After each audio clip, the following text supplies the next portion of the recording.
Peppa Pig is certainly among the most famous children's cartoons of all time, but have you ever noticed that there are certain things in the series that have no answer or make absolutely no sense? How many eyes does Peppa have? For instance, throughout its more than 300 episodes released over the past 20 years, in none of them could we ever see any of the characters facing straight towards us. Absolutely in all of Peppa's drawings, her characters are seen sideways, regardless of whether they are animals or humans. We only see them in profile. And even seeing them all sideways, we always see their two eyes, which raises the suspicion that if we were to look at the characters from the front, would they have 4 eyes? In fact, surprisingly, the only characters to which this premise does not apply are the vegetables, such as Mr. Potato, who is seen practically facing us, just like the other vegetables. But between you and me, seeing talking vegetables is even stranger than seeing animals. So if they had 4 eyes, it would certainly be even scarier. Since we talked about the talking vegetables in Peppa Pig, which are a big mystery, let's talk about the episode Mr. Potato Comes to Town, which is surely one of the funniest episodes of all. In it, we start by seeing the pig family watching the program with the talking vegetable. And there, he already says that everyone should do physical exercises, which is correct, but they also should eat vegetables. But what are potatoes? That's right, they are vegetables. In fact, more than that, potatoes are the most consumed vegetable worldwide. Exactly because of that, when Mr. Potato starts making a list of which vegetables should be consumed, the children innocently ask if they should eat potatoes, and he is completely speechless. In fact, this shows us that Mr. Potato himself had never thought about it, which certainly raises many doubts about how the character was created and how he came to life. After all, he is just a vegetable, and so far, that's an unanswered question. How many talking vegetables are there? As if a talking potato weren't enough, we find out that there is actually another potato that also talks and walks around. But on top of all that, he has superpowers. We are talking about Super Potato, which, honestly, I thought was just Mr. Potato wearing a cape and red underpants, but later, when I saw them together, I realized that they are different characters. Besides these 2 giant vegetables, we can see in the episode of Mr. Potato's Christmas show that they are not the only ones. So we can see that there are also Mrs. Carrot, Blueberry, and Sprout. They are all fruits and vegetables that have their own lives, arms, legs, and voices. So we already know that they won't make it to the list of fruits and vegetables that should serve as food for the children. The question is, where do these self-thinking vegetables come from? Some fan theories claim that they are the result of laboratory experiments done with common vegetables that gave them life.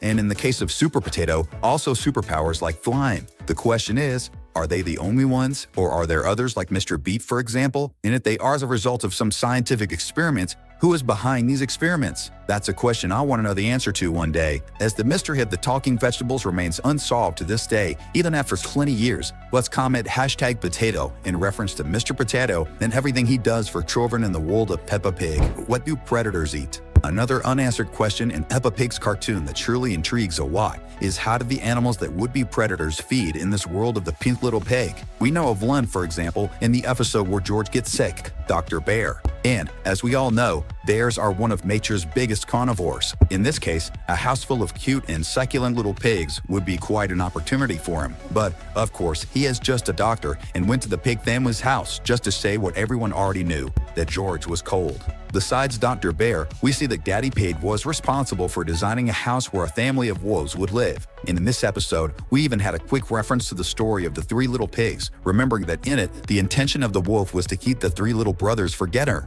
Besides these 2, we can't forget about the lion and the crocodile who work at the zoo in Peppa City. We noticed that among all, the only person who was frightened by these ferocious animals was Madame Dazelle. But about that, we had a theory that we will talk about better in the next unanswered question. The fact is that all these animals, which in normal environments would devour all these little children and their mommies and daddies, are civilized and don't do any of that. But they still have wild DNA somewhere, so the question is, why do they eat on a daily basis after all? Is it vegetables? But if they only eat vegetables and fruits, if they eat Mr. Potato or the blueberry, will they become carnivores again? Seriously, my brain is tired now. You know that the very existence of a talking potato in the show doesn't make sense, but that's not what we're here to talk about. In the episode where Mr. Potato goes to Peppa's town to open a new sports center, something really out of the ordinary happens. The giant talking vegetable tells the children to eat vegetables and fruits. But does that make any sense? Yes, eating these things is important for your health, but why would a potato say that? Theoretically, we're talking about creatures from the same species as Mr. Potato, maybe a cousin of his, or perhaps an ant who ends up being eaten. We bet a vegetable telling people to eat other vegetables can only be a crime. You know what else is illegal? Not subscribing to the channel or turning on the notification bell. Fix that right now before you get a visit from the police.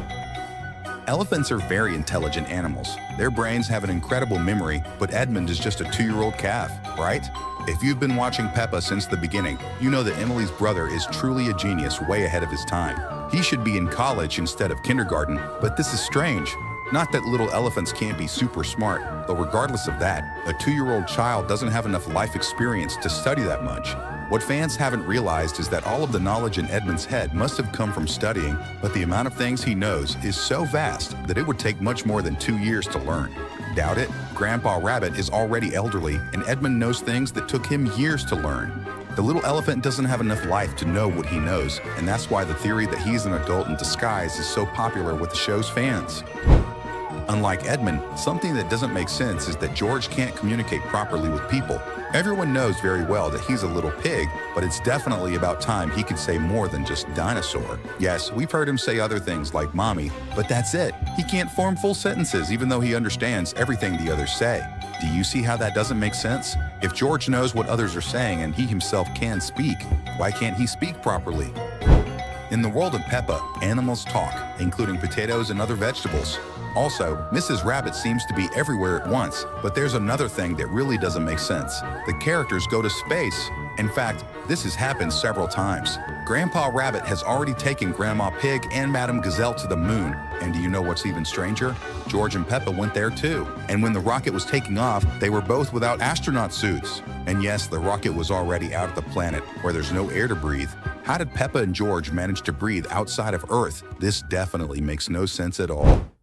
Episode 13 of Season 5 of Peppa Pig has one of the funniest stories in the series.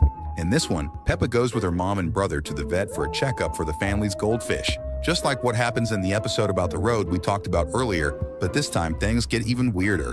First, when they're at the vet's office, the phone rings, and it's Dr. Elephant calling her for an emergency with a lizard. Then, Dr. Hamster goes to the scene in the veterinary clinic's plane, but this doesn't make sense because animal hospitals don't usually have planes. What's even stranger is that Dr. Hamster abandons the goldfish's checkup and takes Peppa and her family along for the rescue. Second, when they arrive in the mountains, the only problem was that the lizard was upside down, and all they needed to do was help it turn the right way up.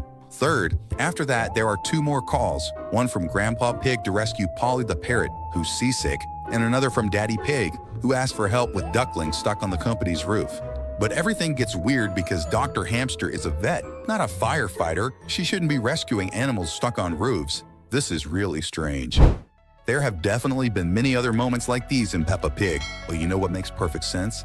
Having you here with us. We've picked out 2 more videos for you to enjoy. See you in the next video.